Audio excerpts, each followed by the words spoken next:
नमस्कार, मैं तरुण और आप देख रहे हैं हिंदुस्तान की चुनावी यात्रा। इस समय हम मौजूद हैं सोनभद्र के रॉबर्ट्सगंज में।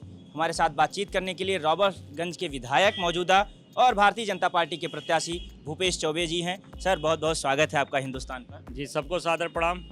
सर, अखिलेश यादव आपको लेकर भारतीय जनता पार्टी पर लगातार हमले कर रहे हैं। कई वीडियोज वायरल हुए हैं, उसका भी उन्होंने अपनी तरफ से कमेंट किया गोरखपुर की रैली में। आज प्रधानमंत्री की मोदी की रैली है जब हम आपसे आज बातचीत कर रहे हैं। कैसे देखते हैं विपक्ष के जो हमले आप पर हो रहे हैं? देखिए, अखिलेश जी अपना देखें, अपना घर संभालें, अपना व्यवहार देखें, अपने घर का संस्कार देखें, ठीक है। बाकी हमको उस पर कुछ नहीं कहना। सर, 5 साल, क्योंकि अब आप लोग जा रहे हैं जनता के बीच, 5 साल आपने काम काज क्या किया है रॉबर्ट्सगंज में, इस विधानसभा में? देखिए, अपने विधानसभा ही नहीं पूरे प्रदेश में जो 5 साल में काम हुआ है वो ऐतिहासिक काम हुआ है। जो गरीबों के कल्याण के लिए जो ज़रूरत की चीज़ थी, जो भी इंफ्रास्ट्रक्चर था, उत्तर प्रदेश में अराजकता का माहौल था, दंगा का माहौल था, लोग असुरक्षित महसूस कर रहे थे, बहनें बेटियां असुरक्षित महसूस कर रही थी। वो सब चीज़ों में आज उत्तरोत्तर वृद्धि हुई है। बल्कि मैं कहूँ कि एक सुखद वातावरण पूरे उत्तर प्रदेश में है और पुनः योगी जी की सरकार बन रही है प्रचंड बहुमत के साथ। सोनभद्र को सोनांचल भी कहा जाता है, सोने की एक तरह से जगह कही जाती है, लेकिन क्या वजह है कि ये जिला बहुत पिछड़ा हुआ है? क्या वजह थी कि विकास उस तरह से यहाँ नहीं पहुँच पाया जिस तरह से पहुँचना चाहिए? देखिए, इसका कारण सीधा है, जो पूर्ववर्ती सरकारों ने यहाँ के मूलभूत आवश्यकताओं का ध्यान नहीं दिया। हमारा जिला मूलभूत आदिवासी जिला है, 4 प्रदेशों से जुड़ा हुआ जिला है, तो कहीं न कहीं शिक्षा की व्यवस्था थी, स्वास्थ्य की व्यवस्था थी, इन चीज़ों पर ध्यान नहीं दिया।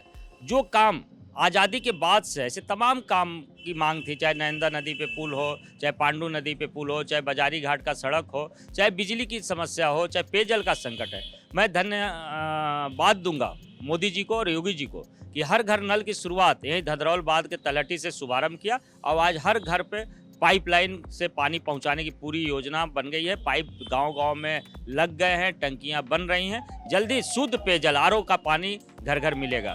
बिजली का संकट था, यही बिजली पैदा होता, घर तक बिजली नहीं था, आज हर घर तक बिजली पहुंचा है। हम 24 घंटे 20-20 घंटे बिजली दे पा रहे हैं, यह हम सब लोगों के लिए गर्व का विषय है। और जहाँ तक हम अपने विधानसभा की बात करेंगे, विधानसभा में ऐसे तमाम सिंचाई के संबंध में बहुत सी कठिनाई आती। सोन लिफ्ट का ऊंचीकरण है, उसका विस्तारीकरण है, छोटे मोटे कहीं कुलावा लगाने को लेकर के है, तो उन सब कामों को किया गया। और जो मैं अगर एक बात कहूं कि ऐसे तमाम सड़कों का निर्माण, सिंचाई संबंधी काम जो आज़ादी के बाद और कुछ जब से यह समाज है, गांव है, देश है, तब से मांग था, लेकिन किसी ने नहीं चिंता किया। और अभी वर्तमान सरकार योगी सरकार के समय हुआ है। रॉबर्ट्सगंज नगर पालिका में ही जल निकासी का बड़ा संकट था, लेकिन एक बड़ा प्रोजेक्ट दे करके जल निकासी का कार्य चल रहा है, वो अगले वर्ष तक वो पूरा हो जाएगा।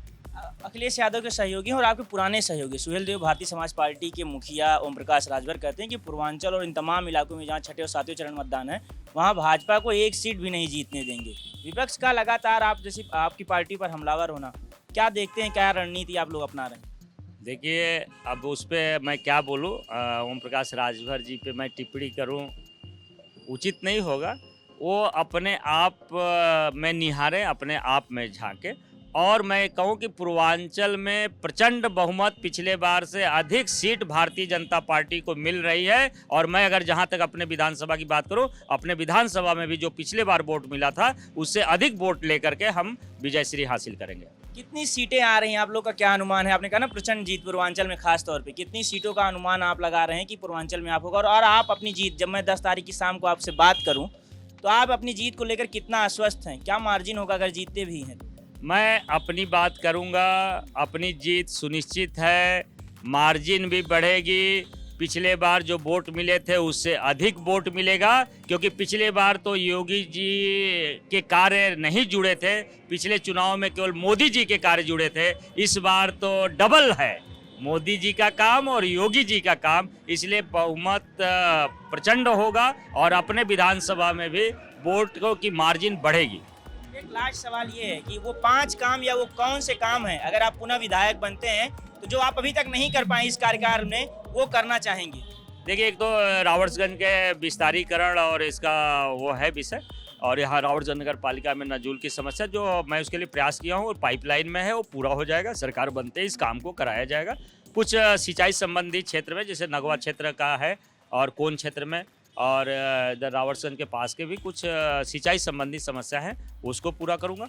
और जो अपने क्षेत्र में रोजगार को लेकर के थोड़ा विषय रहता है, तो उस रोजगार को, और पिछले सत्र में भी अपनी सरकार ने काफ़ी रोजगार दिलाया है, अगले सत्र में भी रोजगार को लेकर के प्रयास किया जाएगा। और बाकी कार्य जो गरीबों के कल्याण के लिए चल रहे हैं उसको और प्रभावी ढंग से नीचे तक पहुंच रहा है, कोई वंचित न रह जाए, उनका आर्थिक स्थिति मजबूत हो, इस दिशा में हम सबका प्रयास होगा। सर, अति व्यस्त समय में हमें समय देने के लिए आपका बहुत बहुत शुक्रिया।